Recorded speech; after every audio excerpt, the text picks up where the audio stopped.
People pleasing is a common part of life for most people, and that's not a good thing. It creates an immense amount of stress, anxiety, unhappiness, and even dangerous feelings like resentment and hatred. It makes life unnecessarily complicated. However, there is a better way, a smarter option, and those are what you learn about in today's talk. You learn about the harmful tendency of people-pleasing, about the difference between people-pleasing and kindness, the antidote to people-pleasing, 2 hard truths that can potentially transform your life, and about a few other insights and tips.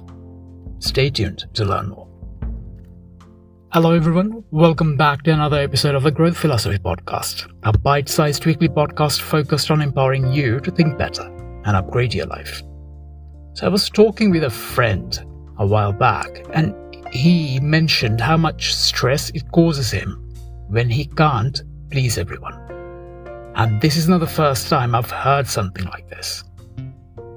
People-pleasing is a very common tendency. As social beings, it's almost ingrained in us to please others. This urge to please others is especially strong if you come from a culture where joint families are a common thing, like in the Asian, Arab, and African cultures. In cultures like those, this attitude is programmed into you from an early age. However, that isn't a good thing, because it creates a whole host of issues, like causing a lot of stress and anxiety, leading to feelings of inadequacy, and it can even be a constant source of unhappiness and depression even, and lots more. The desire or need to please others can be a big source of unhappiness, especially because the odds aren't stacked in your favor. It's like you're playing a losing game right from the start. So it's like chasing an unattainable or even impossible goal. It's a losing game. But most importantly, it is an unnecessary goal, because you don't need to please everyone to do good things and have a good life. But more on that later. When it comes to pleasing others, there is also another big disadvantage that you're always tackling. And it's that no two persons are the same. Like the fingers of your hands, people are different. So you have to account for the fact that as individuals, different people have different preferences. And what will make one person happy won't necessarily make everyone else happy. In fact, many a time what makes one person happy can actually make another person unhappy. There is absolutely no universal formula for pleasing everyone. Even people like Jesus, Muhammad, and Buddha have haters, and they are some of the best people in the history of humanity. So, if people like them can't please everyone, what chance do you think you have? Now, you might be wondering, isn't it necessary to please people to be kind? Well, not really. Kindness is sometimes mistaken for people-pleasing, and people mistakenly believe that you need to be a people-pleaser to be kind. But that could not be further from the truth. Being considerate or kind and being a people-pleaser are not the same things. There are vast differences between those two states of mind. The kindness mindset and the people-pleasing mindset might look similar, but they operate in very different ways. So there is a big difference between being considerate and being a people-pleaser. The difference pretty much boils down to 2 main things. The first one is goal, or what the objective is of the behavior.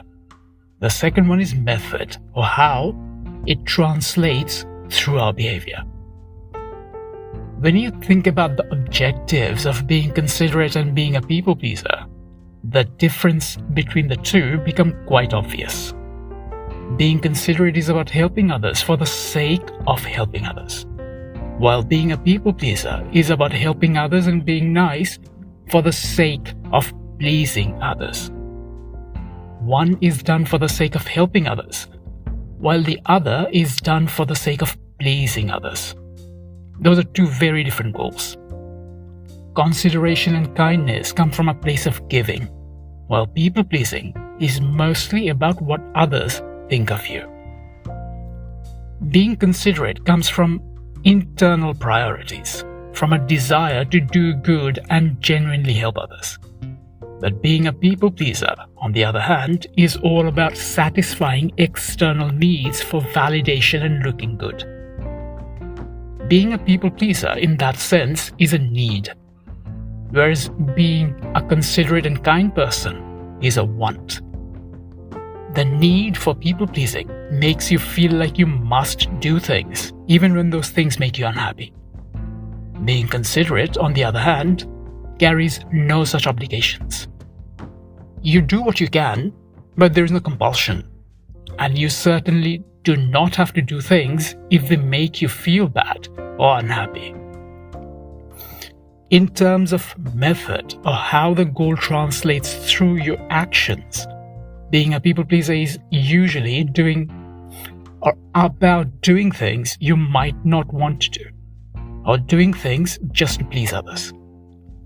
Being considerate can take into account other people's feelings, but it won't mean trying to be someone you're not, or doing something that really makes you unhappy. Consideration isn't about being a doormat, but being a people pleaser is often all about being a doormat. It should be clear by now which is good for you and which is not. Now, you have a good idea about how being considerate and being a people pleaser are two very different things. That said, it can be very hard to identify when you're people pleasing, especially since that tendency disguises itself as kindness. To help with that, here's a tip for you to distinguish between the two states of mind. If doing something makes you feel bad, upset, or unhappy, and you feel like you must do it, then you're doing it to please others. If there's a compulsion, then you're very likely doing it to please others. Anytime feelings of unhappiness or any other negative feelings are there, clearly the thing you're doing or are thinking about doing is not about just being kind and good. Being kind has nothing to do with feelings of negative emotions.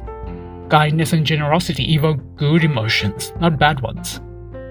So if a seemingly considerate act makes you feel unhappy, clearly you're doing it not just for doing something good, but rather to please others and seek validation. Your feelings can be a great early warning system in that way, and can help you become aware anytime you are people-pleasing. This awareness is useful to have because people often mistakenly believe that being a people-pleaser is the same thing as being kind, when those two are very different things. Look, the reality is that no matter how hard you try, there will always be people who won't like you. And that's okay. That said, this can be a bit hard to accept for some of you. So take a moment, if you need to really grasp these two hard facts of life. Just take a moment and understand. And I want you to really pay attention to these two facts. The first one is that there will always be people who won't like you. No matter how much you try, there will always be people who won't like you. And the second fact is that that's okay. If you've been a people pleaser most of your life, this can be a hard truth for you. That said, this is not going to be something that you don't already know yourself. You actually already know this yourself. I'm sure you have had enough experiences in life by now to know just how true these facts are. No matter how much or how hard you try, you cannot please everyone. You just can't. There is no point in doing so anyway, since kindness and people-pleasing aren't the same things. Accepting these two facts can be really freeing for you, and can even be transformative. This realization can empower you to create a better life for yourself, since you can direct your efforts and energy into doing things that are good for you and also into doing things that are good for others. Trying to constantly please others takes a lot of effort and energy. Just imagine all the good you can do for yourself and others with all that energy and effort. Also, since people-pleasing is a pointless exercise, you might as well focus on the few people that truly matter to you, rather than trying to please everyone and going out of your way to do so. But even with the few people that really matter, you shouldn't have to worry about pleasing them, because the people that matter will care about you and like you for who you are. So don't worry about trying really hard to please people. As long as you aren't harming others, being yourself is enough. The only person you really need to please is yourself. So being genuine really is the antidote for people pleasing. It's the simple option, the simplest, really. It's uncomplicated, and above all, it's also the smarter and better option. Here's the bottom line. Being considerate is a good thing, but being constantly worried about what everyone thinks about you and trying to please others is not. That said, not being a people pleaser does not automatically mean that you need to be rude or unkind to people. Not at all. You can be considerate and nice without being a people pleaser. They are not mutually exclusive, and being nice isn't the exclusive domain of people pleasers. Just be genuine and focus on doing good. That really should be enough to help you realign your priorities, make better choices, and even upgrade the quality of not just your own life, but potentially the lives of others too. Remember, being considerate is a very good thing, but losing sleep over what others think of you is not. Most importantly, focusing most of your life on what others think of you is a terrible way to live. So be kind by all means, but don't be a people pleaser.